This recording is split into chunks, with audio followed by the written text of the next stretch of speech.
So before deep diving into the other concepts, there are the two most important things that we should know about regarding our ecosystem. The first one is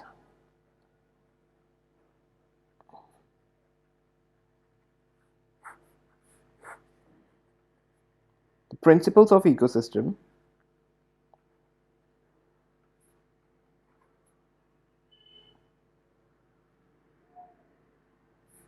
The second thing is regarding its concepts. So let's talk about the first one.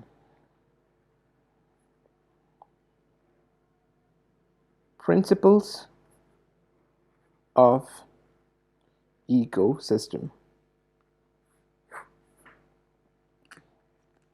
Now, these are the different principles which are governs our ecosystem, that how we should study them and what is a rationale behind we calling it an ecosystem. So there are 6 major principles. The first one is regarding the flow of energy,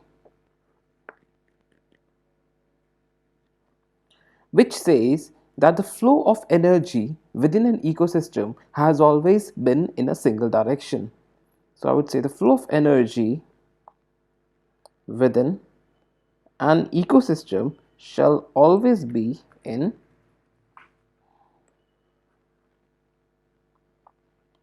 single direction. The second one is regarding the flow of material.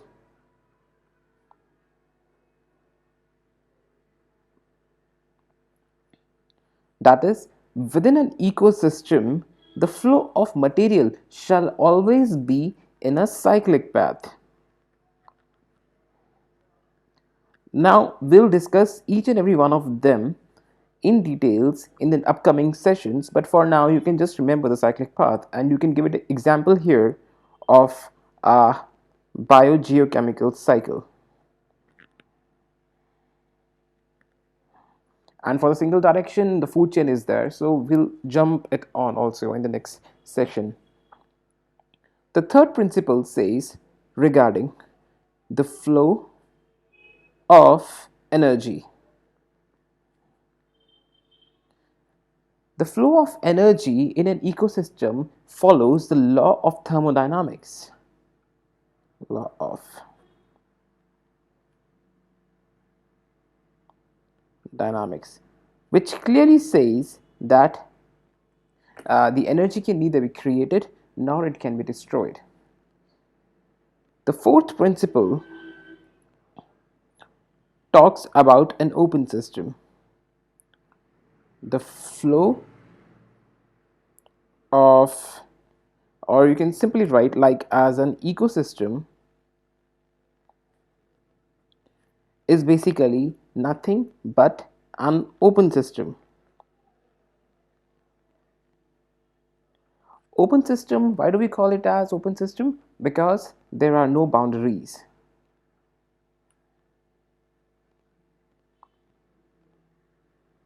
So if there are no boundaries, means there shall be a continuous exchange of energy and matter. So that's what the open system means. The fifth principle says that the ecosystem has 2 dimensions. The one of them is called the spatial dimension,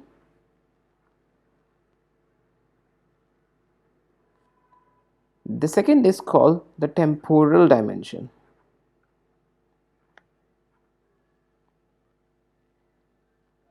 The spatial dimension means that the ecosystem occupies a space on the surface of Earth, whereas the temporal dimension means that it is not a sudden process, it takes time. So both of these things talk about an ecosystem in its dimensional form. The sixth principle says that the ecosystem follows the black model approach.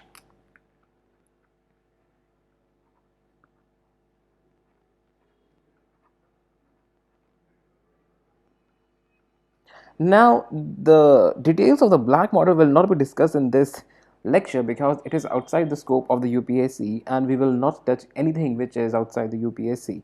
And trust me, they're not going to ask you this thing. So, these are the major 6 principles which talk about the principles of ecosystem.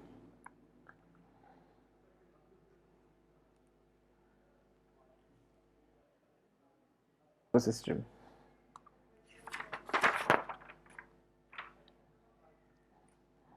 So, we'll give it a heading here.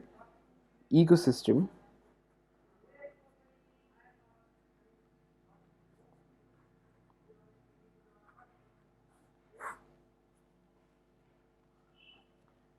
Now, the ecosystem concept, as we have discussed, defined the ecosystem as it is basically an interaction between the biotic and the abiotic components. So the concept is basically tells us about what does exactly the biotic and the abiotic means.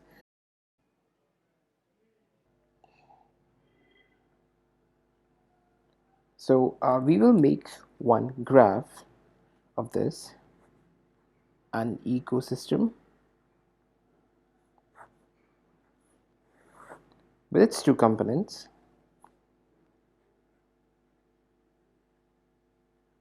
abiotic and biotic component. Now this abiotic has been divided under 2 branches. The first one is climatic. The second one is edaphic. Here, the biotic has been divided among three main branches. The first one is producer, or we can call it as autotrophs. The second one, we call it as consumers or heterotrophs, or the final one, we call it as a decomposers or saprotrophs. Now, these autotrophs has also been divided uh, under the 2 main branches.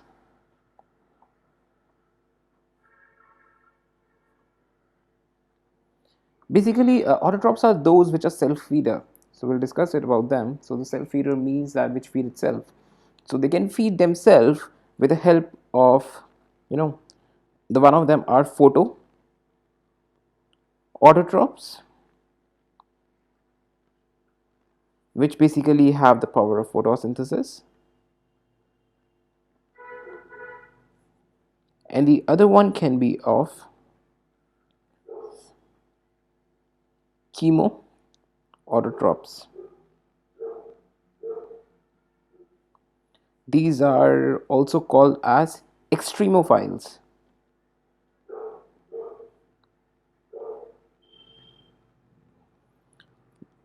Uh, if we can give an example of these, it can be, for example, like algae is one of them, blue-green algae.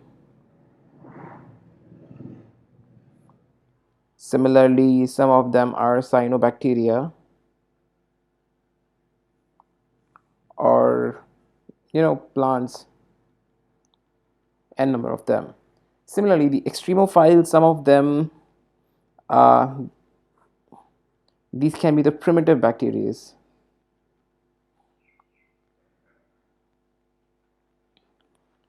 Yes, these are basically those which are found in the extreme condition, means like extreme hot or extreme humidity, extreme temperatures, like that.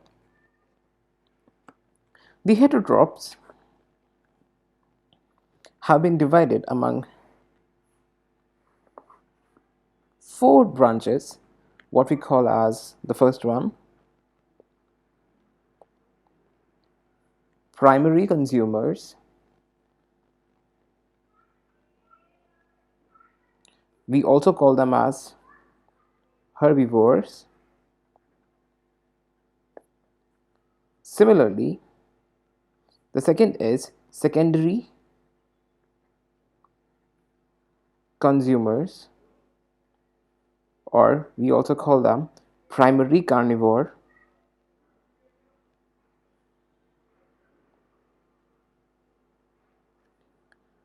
The third one can be tertiary consumer, which we also call as large carnivore.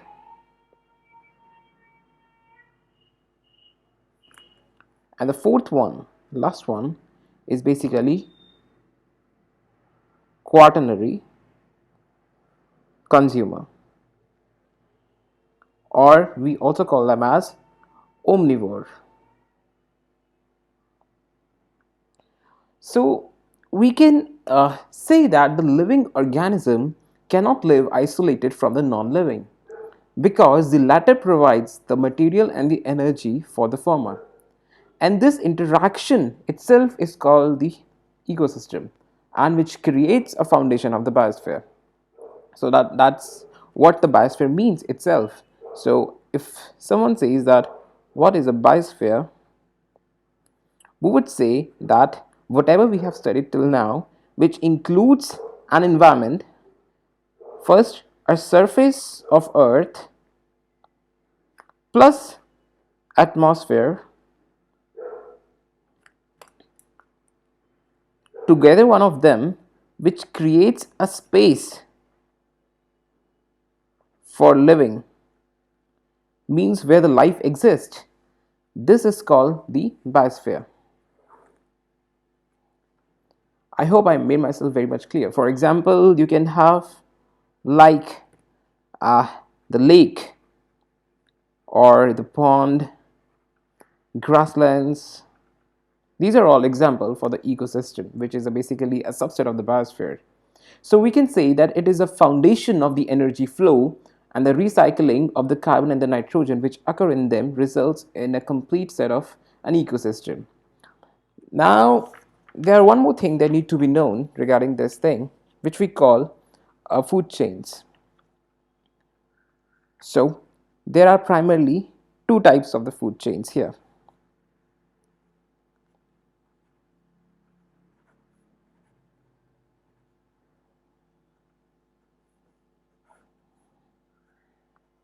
The first one is called as a grazing food chain.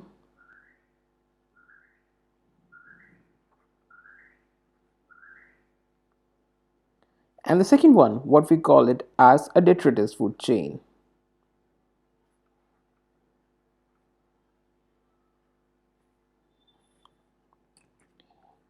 The grazing food chain is basically which starts with green plants. So whichever starts with a green plants, that's called the grazing food chain. Green plants. And the detritus food chain is that food chain which starts with the dead organic matter.